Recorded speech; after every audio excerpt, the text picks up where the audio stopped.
नमस्कार, आप देख रहे हैं न्यूज विंग और दिन भर की तमाम बड़ी खबरों के साथ मैं हूं कीर्ति तिवारी। खबरों की शुरुआत करते हैं।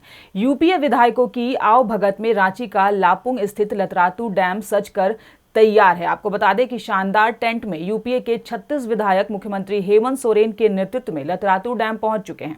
यहां अलग अलग टेंटों में विधायकों को ठहराया गया, उनकी शानदार आवभगत की गई। खूबसूरत प्राकृतिक सौंदर्य के बीच स्थित लतरातू डैम में सभी विधायक शानदार वोटिंग का भी मजा लेंगे, तो वहीं विधायकों के लिए लजीज व्यंजनों की भी व्यवस्था की गई है। बताया जा रहा है कि विधायकों के साथ पूरे समय मुख्यमंत्री हेमंत सोरेन मौजूद रहेंगे। इस दौरान किसी भी आपात स्थिति के लिए मुख्यमंत्री विधायकों संग नई रणनीति भी बनाएंगे ताकि राज्य में महागठबंधन की सरकार को बरकरार रखा जा सके।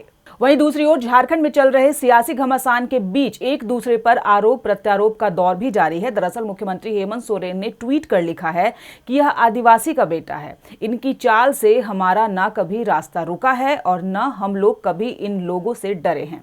हमारे पूर्वजों ने बहुत पहले ही हमारे मन से डर भय को निकाल दिया है। हम आदिवासियों के डीएनए में डर और भय के लिए कोई जगह ही नहीं है। वहीं मुख्यमंत्री हेमंत सोरेन के इस ट्वीट के जवाब में बीजेपी सांसद निशिकांत दुबे ने एक ट्वीट किया। उन्होंने अपने ट्वीट में लिखा, इसलिए भाई भाजपा में रास्ता तलाश कर रहा है। उनको पता है कि मोदी जी के नेतृत्व में भाजपा ही आदिवासी समाज को सम्मान देती है। आप अपना घर भरिए। वहीं 2 दिवसीय दौरे पर चतरा पहुंचे कांग्रेस के प्रदेश प्रवक्ता आलोक दुबे ने भाजपा को आड़े हाथों लेते हुए जमकर हमला बोला है। पद पर रहते हुए दोहरा लाभ लेने के आरोपों में घिरे मुख्यमंत्री हेमंत सोरेन को लेकर प्रदेश में मचा सियासी घमासान के सवाल पर कड़ी प्रतिक्रिया व्यक्त करते हुए कांग्रेस प्रवक्ता ने भाजपा को राजनीतिक अस्थिरता के लिए जिम्मेदार ठहराया है। उन्होंने कहा है कि भाजपा हेमंत सोरेन के नेतृत्व में गठित महागठबंधन की सरकार के बाद से ही सरकार को गिराने की साजिश में लगी है। महामहिम जी ने 2 बजे रांची एयरपोर्ट पर कहा कि बंद लिफाफे में क्या है ये मुझे भी जानकारी नहीं।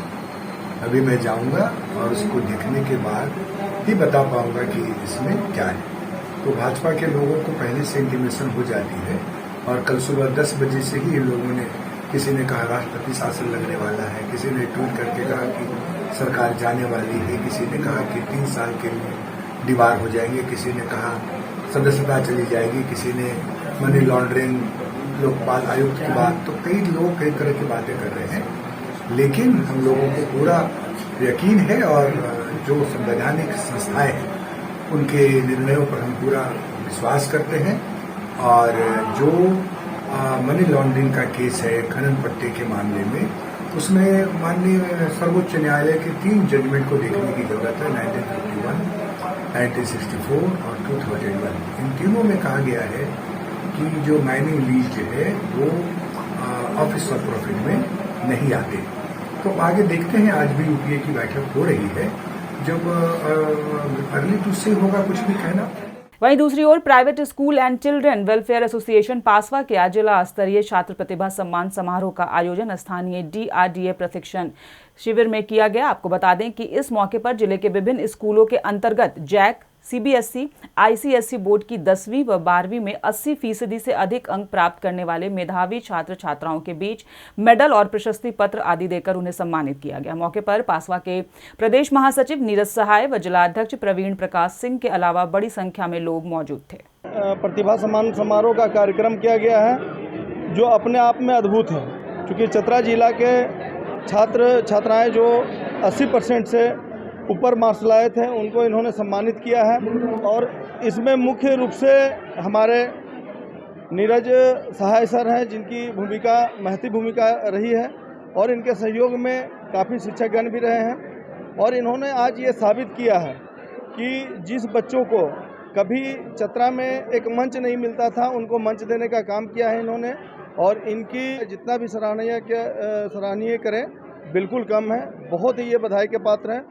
वहीं भारतीय जनता युवा मोर्चा का एक प्रतिनिधिमंडल जमशेदपुर उपायुक्त कार्यालय पहुंच उपायुक्त से मुलाकात कर साकची कब्रिस्तान में हो रहे अवैध निर्माण, उसके अंदर खुलने वाले अवैध शिक्षण संस्थान, सभागार और व्यापारिक प्रतिष्ठान के निर्माण पर विरोध दर्ज कर चुका है। प्रदेश उपाध्यक्ष निशिकांत कुमार के साथ एक प्रतिनिधिमंडल उपायुक्त कार्यालय पहुंच सारी वास्तु स्थिति से उन्हें अवगत कराया। प्रतिनिधिमंडल ने बताया कि विगत 1 साल पहले ही कब्रिस्तान में इस तरह के निर्माण की कोशिश की गई थी, जहां इस मामले को निवर्तमान उपायुक्त सूरज सूरज कुमार के संज्ञान में डालने के बाद सूरज कुमार द्वारा त्वरित कार्रवाई करते हुए निर्माण कार्य को रुकवा दिया गया था। पुनः भूमाफिया अपने मंसूबे पर कामयाब होते नजर आ रहे हैं।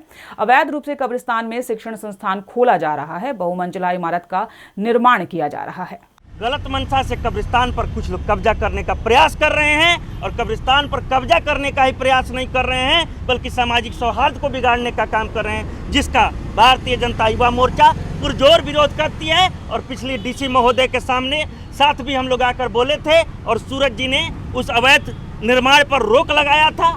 आज उनका ट्रांसफर होने के बाद नई डीसी महोदया के आने के कुछ दिनों के बाद अवैध रूप से फिर उस निर्माण कार्य को चालू किया गया है। हम लोग आकर आज डीसी ऑफिस को इंटीमेट कर दिए हैं, सूचित कर दिए हैं कि आप इस अवैध निर्माण को रोकिए। अगर आप जल्द से जल्द उस अवैध ढांचा को ढाने का काम नहीं करिएगा तो भारतीय जनता युवा मोर्चा शहर के तमाम नौजवानों को एकजुट करके एक बड़ा आंदोलन तैयार करेगी और जिला प्रशासन को उस आंदोलन के माध्यम से संदेश देगी कि आप लोग जब तक इस अवैध ढांचे को ध्वस्त नहीं कर देते हैं, भारतीय जनता युवा मोर्चा चुप नहीं बैठने वाली है। क्योंकि समाज के बीच इस कब्रिस्तान पर कब्जा कर और अवैध मदरसा का निर्माण कर अब विकृति पैदा करने का प्रयास कर रहे हैं, जिसको किसी भी कीमत पर हम लोग सफल नहीं होने देंगे।